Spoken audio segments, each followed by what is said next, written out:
Rais Samuya ni watoa hofu kwamba hakutakuwa na nywinywi wala nywinywi.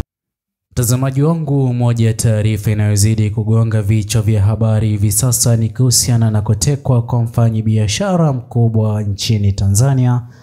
Si mwingine bali ni Niffer. Dhumuni na sababu la kutekwa kwake ni kutokana na kipande cha video nilichoweza kukitanguliza katika video hii, challenge ambayo iliweza kufanywa na vijana Gen Z kwa ajili ya maandamano ya tarehe 29 mwezi huu wa 10 mwaka 2025. Ila mtazamaji wangu, kabla niweze kukufahamisha zaidi, kwanza kabisa itakuwa vyema iwapo utaweza kuchukua sekunde yako moja kwa kubonyeza maneno yaliyoandikwa subscribe chini ya video hii. Pia ni vyema iwapo utaweza kulike video hii ili moja kwa moja YouTube iweze kusuggest video hii kwa wale wote wanaozidi kufuatilia siasa za Jamhuri ya Tanzania. Na mtazamaji wangu, kuna kipande cha video ambacho nimeweza kukitanguliza mbeleni ama mwanzo mwa video hii, ambapo iliweza kuonekana Niffer ambaye ni mfanyabiashara mkubwa katika Jamhuri ya Tanzania kuingilia trend ambayo ilikuwa ikifanyika katika mitandao ya kijamii, ikionekana kujaribu kushinikiza maandamano makubwa yanayozidi kutarajiwa kufanyika tarehe 29 mwezi wa 10. Mtazamaji wangu, amini usiamini, Watanzania wengi wameweza kulaani kile ambacho kimeweza kufanywa kwake Niffer, kwani wengi wanaamini kwamba Niffer hastahili kabisa kutoweka katika njia isiyokuwa vyema na isiyoweza kufahamika, jambo ambalo jamaa wa karibu wake Niffer wameweza kujaribu kuzungumzia swala hili, aliyekuwa karibu kabisa ni Feza Kesi pamoja na Mariam Sarungi, ambao wameweza kukosoa jambo la kutekwa kwake Niffer. Na mtazamaji wangu, pia inabainika kwamba Niffer aliweza kuwa miongoni mwa Watanzania wengi ambao walikuwa kisimama na vijana Gen Z kwa ajili ya maandamano ya tarehe 29 mwezi huu wa 10 mwaka 2025, hatua ambayo wengi wanaonekana hivi sasa kujaribu kukemea swala la utekaji. Mtazamaji wangu, jambo hili linasikitisha mno.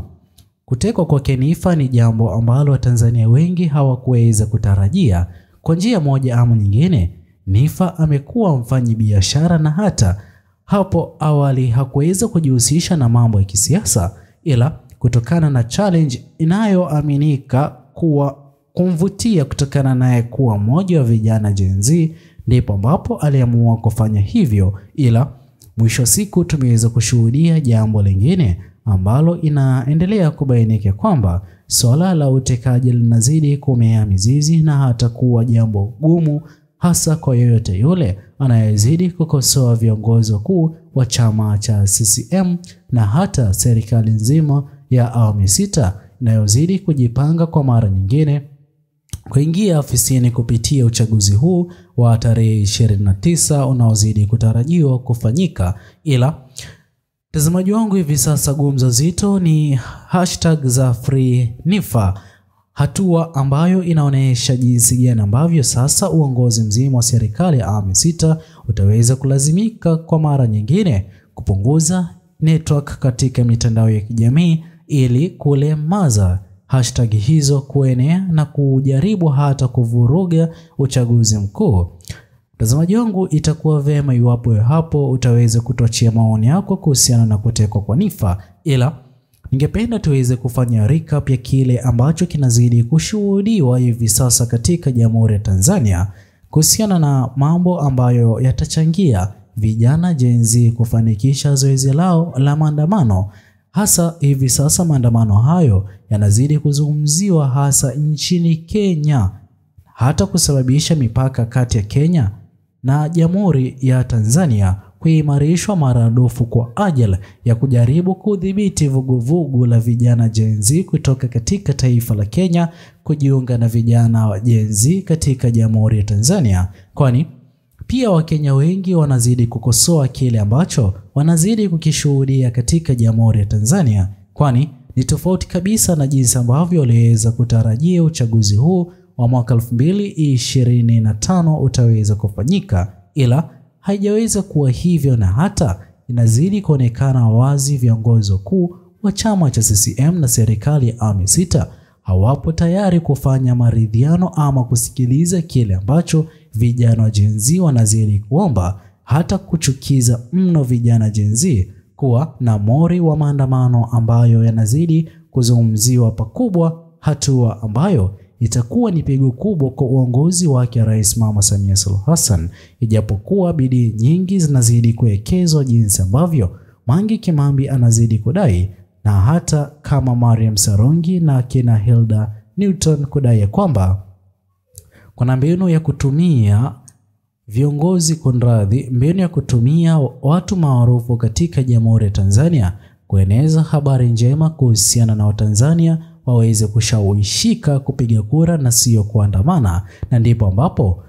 viongozi ama watu hawa mashuhuri kwa wao kutumiwa. Uongozi mzima wa serikali ya awamu ya sita unaamini kwamba utaweza kubadilisha nia ya Watanzania, hatua ambayo inaonekana sio kweli, na ndipo ambapo wakijitokeza watu maarufu kama kina Nifa katika mitandao ya kijamii na hata kufanya challenges zinazozidi kuonekana kuwasha moto zaidi kwa maandamano haya ya vijana Gen Z, wanazidi kutoweka katika njia isiyokuwa ya kuridhisha na hali tatanishi kwa kile ambacho vijana Gen Z hawazidi kutarajia kukiona kikifanyika, bali utekaji uweze kusitishwa. Pia wale wote walioweza kupitia changamoto yote ile katika uongozi wa serikali ya awamu ya sita waweze kulipwa, ila hayo yote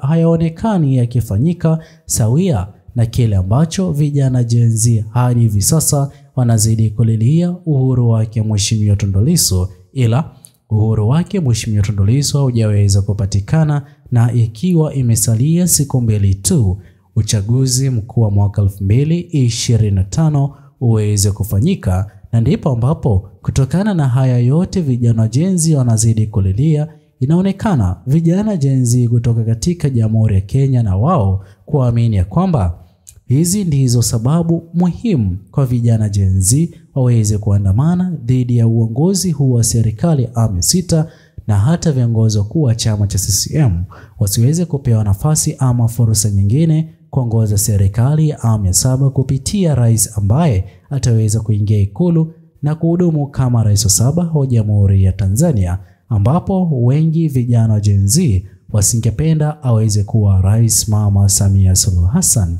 Je, mtazamaji wangu, wewe mtazamo wako ni upi kuhusiana na swala nzima la kutekwa kwa Nifa na hata jaribio ama mipango ya vijana Gen Z la maandamano ifikapo tarehe 29 mwezi huu wa 10 mwaka 2025? Usisahau kusubscribe, like, comment na kushare video zetu. Bye bye until the next video.